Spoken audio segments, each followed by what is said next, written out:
Hai Sobat Komunikan, welcome back to my channel. Bersama saya, Miss Henny.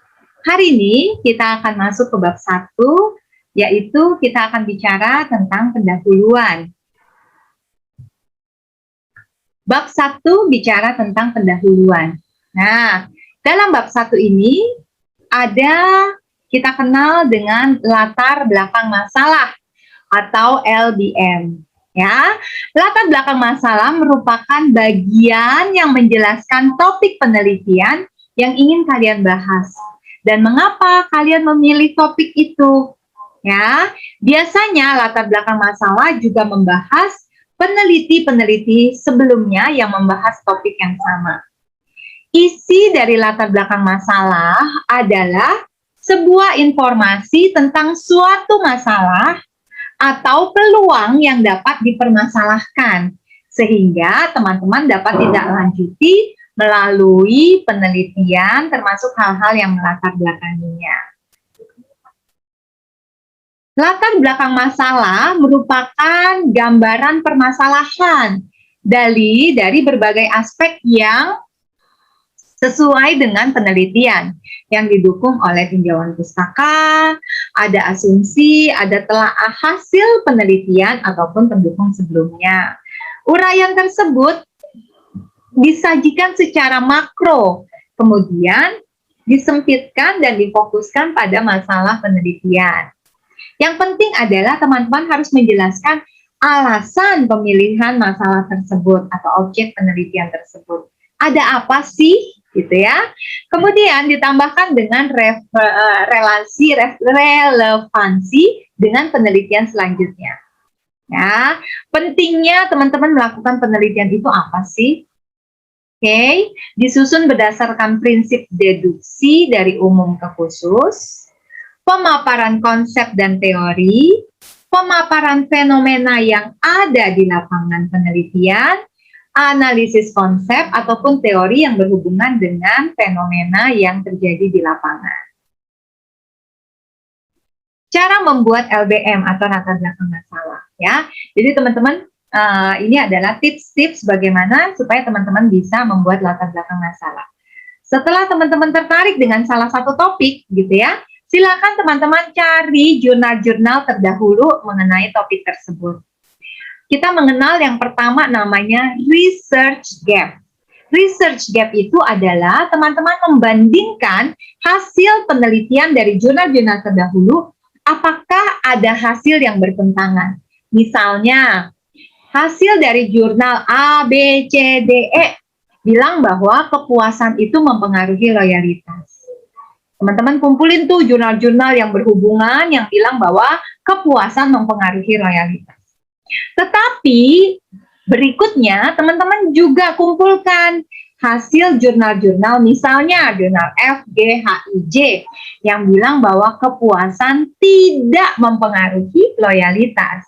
Jadi di sini kita ada dua hasil dari penelitian yang berbeda, penelitian terdahulu. Yang A bilang, jurnal pertama bilang kepuasan mempengaruhi loyalitas. Sementara yang kedua bilang kepuasan tidak mempengaruhi loyalitas. Nah, tugas kalian adalah di populasi yang kalian teliti saat ini, apakah mendukung jurnal A atau jurnal B?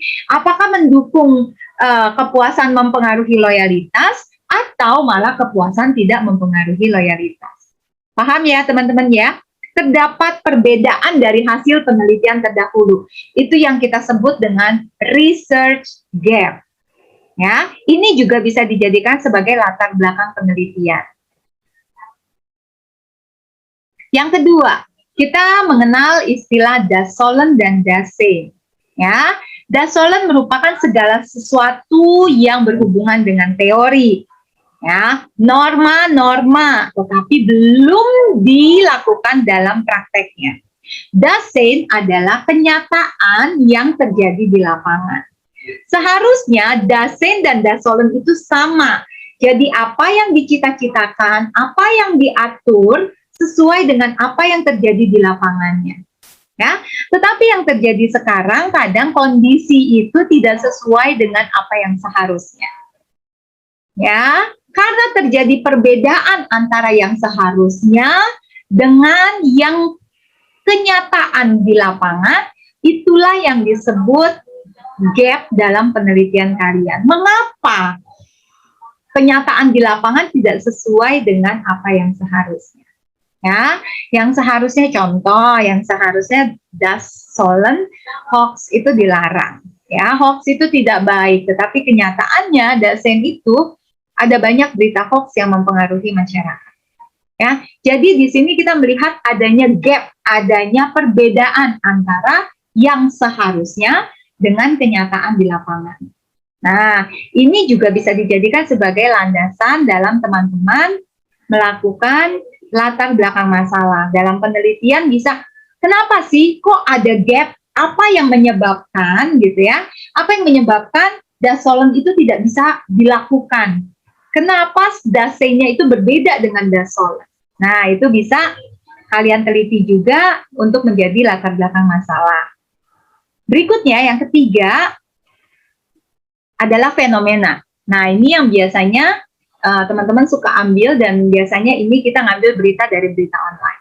Ya, jadi kalau misalnya kita bicara tentang fenomena, itu adalah bicara tentang kondisi faktual yang saat ini, kata kuncinya adalah saat ini. Saat ini benar-benar terjadi. Bisa berupa masalah, sehingga menjadi dasar dibuatnya satu penelitian. Ya, bisa juga memberikan data atau fakta-fakta yang terkait sehingga lebih kredibel. Teman-teman biasanya kalau bicara tentang fenomena, biasanya kalian bisa ambil dari berita online. Tapi jangan lupa, berita online itu paling lama hanya 1 tahun. Kalau tidak, beritanya sudah basi. Ya, saya akan berikan contoh berita yang saat ini lagi fenomenal gitu ya. Jadi bisa untuk kalian teliti. Contohnya, banyak gerai ditutup gara-gara gegara heboh BTS meal. Ini respon dari McD. Ingat ketika kemarin McD mengeluarkan menu baru ya, BTS meal, bagaimana responnya, semua pada datang dan sampai akhirnya ditutup. Nah, ini bisa menjadi fenomena nih. Teman-teman bisa teliti kenapa sih gitu. Ada apa dengan BTS meal? Nah, teman-teman bisa cari penelitiannya, atau teman-teman bisa jadikan ini sebagai latar belakang untuk melakukan penelitian gitu. Misalnya penelitiannya adalah apakah terdapat pengaruh celebrity endorser BTS terhadap penjualan BTS meal di McD misalnya. Ya, jadi karena ada kasus seperti ini bicara fenomena yang terjadi di masyarakat. Apakah BTS meal itu penjualannya meroket gara-gara celebrity endorser si BTS itu yang mengiklankan sehingga para ARMY mau membeli sampai seperti ini, sampai gerainya ditutup. Nah, itu teman-teman bisa cari tahu, gitu ya. Itu seputar latar belakang masalah. Oke, cukup dulu sampai di sini mengenai latar belakang masalah. Nanti kita akan lanjutkan di tutorial berikutnya. Saya Miss Henny, kita lanjutkan berikutnya. Salam!